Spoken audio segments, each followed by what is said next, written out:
Hello there, everyone. Welcome back to 3 News Now. I'm Stephanie Haney. Today is Monday, December 27th.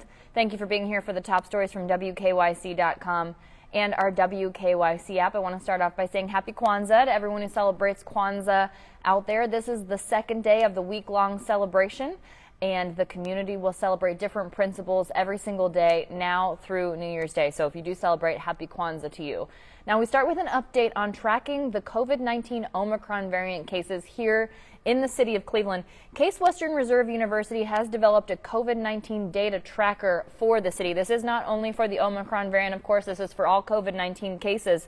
And this is as the cases continue to spike in Cleveland. Just last week, at one point, Cuyahoga County had the third most COVID-19 cases in the country, not just in the state. So some students and researchers at Case Western Reserve University got together with the city's Department of Public Health, and they are helping to track these cases so that people can make the most informed possible decisions about where you might want to be here in the Cleveland area. So this will allow people to keep track of cases by zip code and follow the daily number of reported COVID cases, also hospitalizations and deaths due to COVID-19 since the pandemic began. Some of the features include being able to take a look at the 7-day moving average of COVID cases by zip code and a weekly case summary. That weekly case summary will highlight data trends and also show additional information on vaccination rates of Cleveland residents. When we take a look at the latest COVID-19 numbers, there are some startling facts for the COVID-19 situation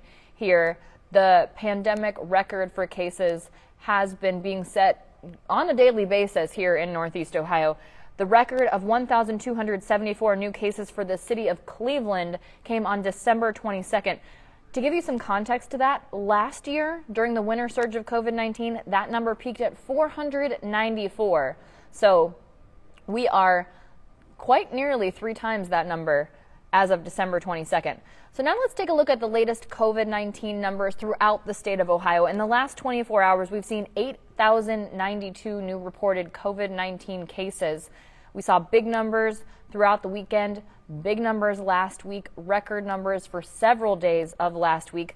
Here's something that we haven't talked about in a while, the testing positivity rate. We haven't talked about this because it hasn't necessarily been newsworthy, but now it definitely is, because that testing positivity rate here in Ohio is at 20.9%. That means for all of the COVID-19 tests that are being done, almost 21% of them now are coming back positive.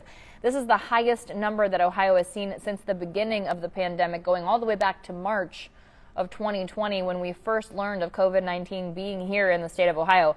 And it's 4 times the CDC's recommended threshold of 5%.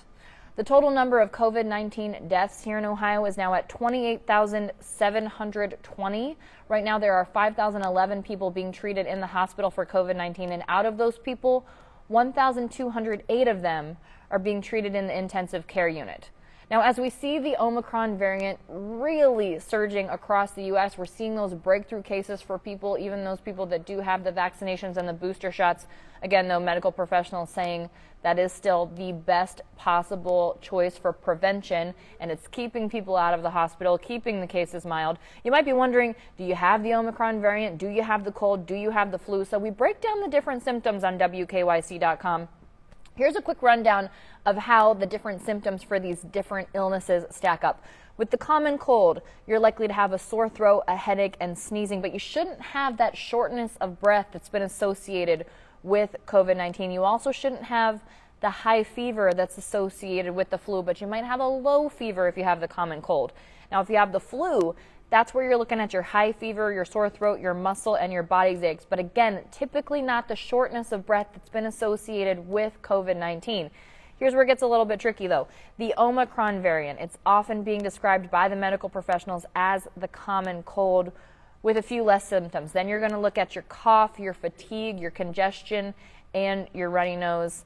The CDC website doesn't mention sore throat, although anecdotally people have been mentioning sore throat when they've been experiencing the Omicron variant. It also doesn't mention a headache, but let's be honest, it's pretty easy to get a headache, so not necessarily super differentiating factor there. Now let's talk about COVID-19 as we have known it up to this point before the Omicron variant, the Delta variant, and previous variants. These will have the symptoms that are particularly associated with the flu. but not other symptoms. You're not going to have, and some other not fun flu-like symptoms. So you will experience likely chills, vomiting, potentially diarrhea. And this is where you're going to experience that shortness of breath, that trouble breathing, and also that loss of taste or smell. That's also something that has not been associated with the Omicron variant. Another thing that people are reacting to is cedar fever. This isn't actually an illness, it's an allergic reaction, but that can come with a cough and a sore throat. Also, itchy or watery eyes. I know we just ran through a lot of information. That is all on WKYC.com, so you can look back over that. And remember, testing. Testing is key here. So speaking of testing, speaking of those rapid tests, those PCR tests for people to make sure that they don't have COVID-19, the Ohio National Guard will be operating a COVID-19 drive-thru testing site. That'll be in Summit County. That starts tomorrow. That's in combination with the Akron Children's Hospital, the Cleveland Clinic, Akron General, and Summa Health. And it'll be a drive-thru site that opens tomorrow. Now remember, medical professionals say testing should happen 5 to 7 days after exposure to COVID-19. That's key, because what we do see is if you test too early, even after you've potentially started to experience symptoms, if you're not in that 5 to 7 day window, you might test negative and you might think that maybe you have something else, when really it takes time for the virus to work through your system to get to a point where it's registering on these at-home tests, on these other tests. So make sure you're paying attention to that. Now, at this drive-thru site in Summit County, testing is free. It's open to anyone ages 2 or older. Appointments will be required to get that PCR test. We have the link to make that on WKYC.com.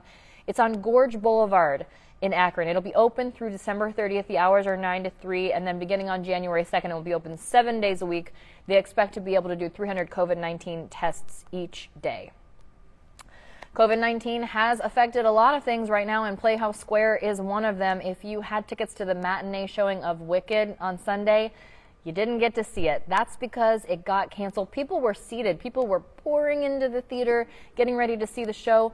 It turns out that some last-minute positive COVID-19 tests meant that there just weren't enough performers for the show to go on. But they did call in other performers. They were able to get that 6:30 p.m. show on. Now, if you had tickets to that show, again, people understandably very upset here, but Playhouse Square, doing what they needed to do to keep people as safe as possible. And once they found out there were positive COVID-19 tests, you really just don't have any other choice. So you will be refunded for those tickets. If you bought them directly, you'll get that refund from Playhouse Square. If you bought them through a third-party site, you need to talk to that third-party site. And they did also say, by the way, on social media, if you got downtown, if you had paid to park, they will also refund your parking.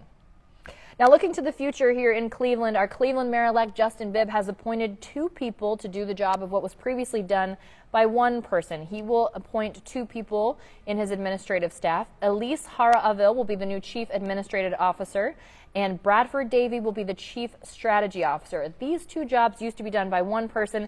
That was the Chief of Staff. But here's what Justin Bibb said. He said they have to reimagine our organizational structure to build the reimagined city of Cleveland. Here's a quote from him. With leaders focused on the long-range vision and on the immediate needs, we can achieve more. So that brand new Chief Strategy Officer, that person will be responsible for pushing forward the mayor's vision and goals throughout all departments of the administration, and will also be a senior advisor to Bibb. Davey is a graduate of the University of Toledo. He got his master's from Cleveland State. He's served as the director of regional engagement at the Fund for Our Economic Future. Before that, he worked as the international project manager for Camcode Global, and a research and policy analyst for the Center of Community Solutions. Now, the Chief Administrative Officer will manage day-to-day functions of the mayor's office. One of those will be managing the office's budget, and that will go to, as we said, that person's name is Elise Hara-Avil. So that person is a graduate of Case Western Reserve University. She's worked as Associate Counsel for the Greater Cleveland Regional Transit Authority, also General Counsel for Eliza Jennings Senior Care Network, and Director of HR and Employment Counsel for Cuyahoga County. Most recently, City of Westlake's HR Manager. Now, looking toward the future of Cleveland, the future is looking bright for the Cleveland Cavaliers. The present is looking bright for the Cleveland Cavaliers. They had an incredible performance last night, winning 144-99 over the Toronto Raptors. Now, the Raptors had a lot of people out due to COVID-19 protocols. The Cavs also have people out due to COVID-19 protocols, but that didn't stop them for putting on an impressive performance. If you want to see the breakdown of that, we have the high-scoring game all broken down on WKYC.com. Now, they take a break tonight before they head to face the Pelicans tomorrow night. And it was not a pretty picture on Christmas Day for the Cleveland Browns. They did lose to the Green Bay Packers. It was a tough loss. There were a lot of opportunities for the Browns to win that game, but if we are looking to the future, which we are in the mode of doing right now, 538 Advanced Analytics site says the Browns do still have an 11% chance of making the playoffs. What they have to do that is they have to win the AFC North. And I'm saying it's very possible. Our 3 News sports analyst, Ben Axelrod, broke it down. Here's what needs to happen. Because the Bengals beat the Ravens yesterday, because the Steelers lost to Kansas City, now, the Ravens just have to lose one more. They can win another game. We just need them to lose one more, either to the Rams or the Steelers. So ideally, the Rams just beat the Ravens this week. We get that out of the way. The Bengals need to lose out. One of those games will be to the Browns. That includes another game to the Chiefs. Highly possible. And then we have to beat the Steelers. So the Steelers can win against the Ravens. That's not a problem for us. Very doable. The Browns just need to win out. That's all that we have control over. And then hopefully those other things happen. We'll be keeping an eye on it for sure. And if you've been taking a look at social media here in Northeast Ohio over the past year, we have our list of influencers that you need to be aware of here in the Northeast Ohio area. These are our picks for the top 10 social media personalities in 2021. Make sure you check it out. It's a whole range of people. There are teachers, there are reality stars, there are photographers. It's a good list. If you add these people to your feed, podcast hosts, you will have a brighter, more enjoyable feed.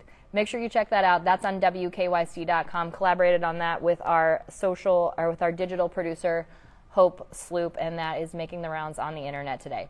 That's it for your 3 News Now update today for Monday, December 27th. Everyone, I hope you're having a wonderful final week of 2021. We've got a couple more days to get through here before we ring in the new year on Friday. I will see you back here tomorrow with more 3 News Now.